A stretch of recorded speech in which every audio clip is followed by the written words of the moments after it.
নমস্কার বন্ধুরা, আমার সাধারণ রান্নাঘরে আপনাদের সবাইকে সাদর আমন্ত্রণ। এবারে শুরু করছি আমি আমার রান্নাবান্না। আজকে আমি খুব সুস্বাদু আর মুখরোচক চানা মশলা নিয়ে হাজির হয়েছি আপনাদের সামনে।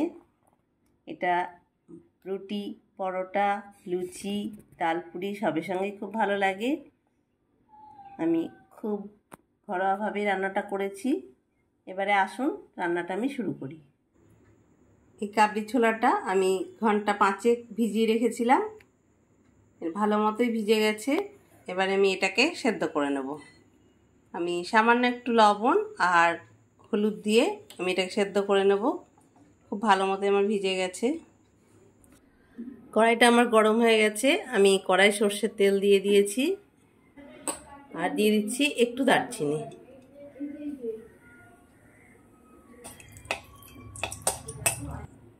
এবারে আমি দিয়ে দিচ্ছি কুচো করা পেঁয়াজ।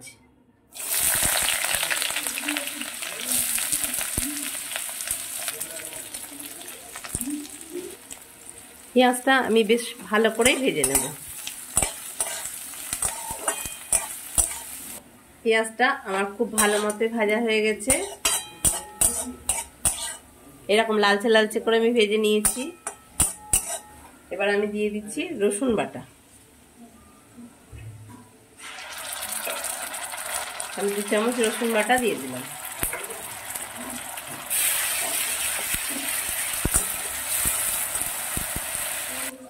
রসুন আর পেঁয়াজ ভাজা হওয়ার মধ্যেই আমি জিরে, আদা আর কাঁচা লঙ্কাটা বেটে নেব।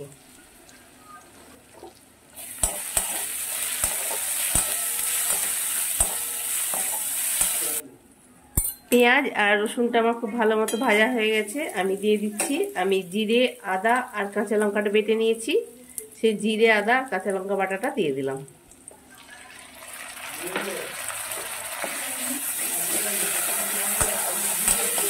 পরিমাণ মতো হলুদ দিয়ে দিচ্ছি, দিয়ে দিচ্ছি লাল লঙ্কার গুঁড়ো। এটা রং হওয়ার জন্য দিচ্ছি। আমি একটুখানি হলুদ আর লবণ দিয়ে কাবলি ছোলাটাকে সেদ্ধ করে নিয়েছি। আমি সেই রকম পরিমাণ অনুযায়ী লবণটা দিচ্ছি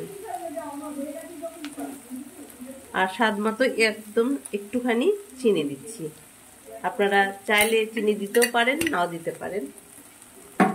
আর আমি সবসময় বলে থাকি ঝাল, লবণ, মিষ্টি এগুলো আপনারা আপনাদের মতোই দেবেন।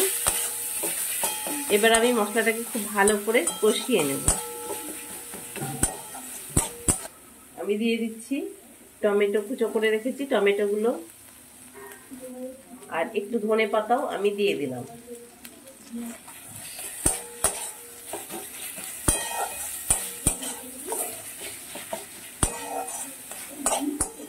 এবার মশলাটা আমি খুব ভালো করে কষিয়ে নেব।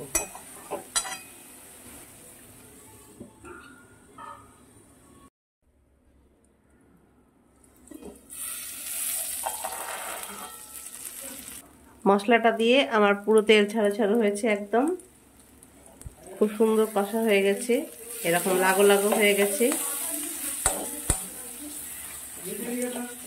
এবারে আমি মশলাটার মধ্যে দই মিক্সিতে ফেটিয়ে নিয়েছি, সেই দইটা দিয়ে দেব।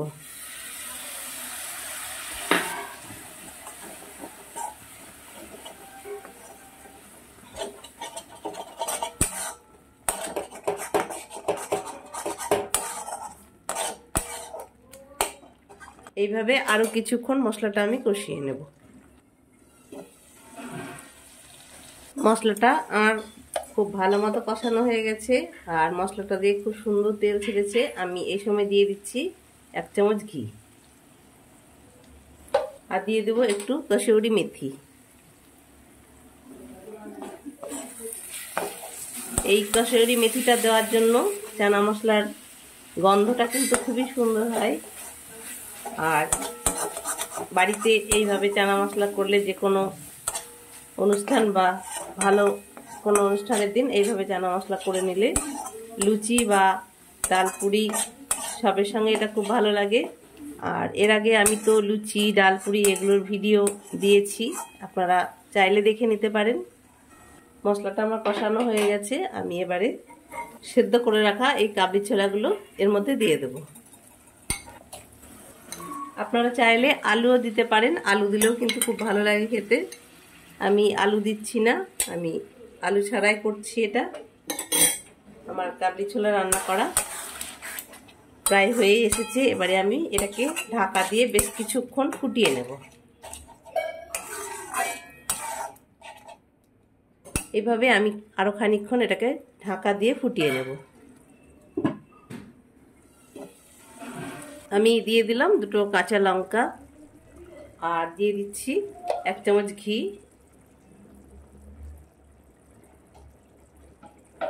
আমি যে ভাজা মশলাটা করে রেখেছি সেই ভাজা মশলাটা আমি আগে ভিডিওতে দিয়ে দিয়েছি। দিয়ে দিলাম এই ভাজা মশলাটা আর দিয়ে দিচ্ছি একদম সামান্য একটু মেথি পাতা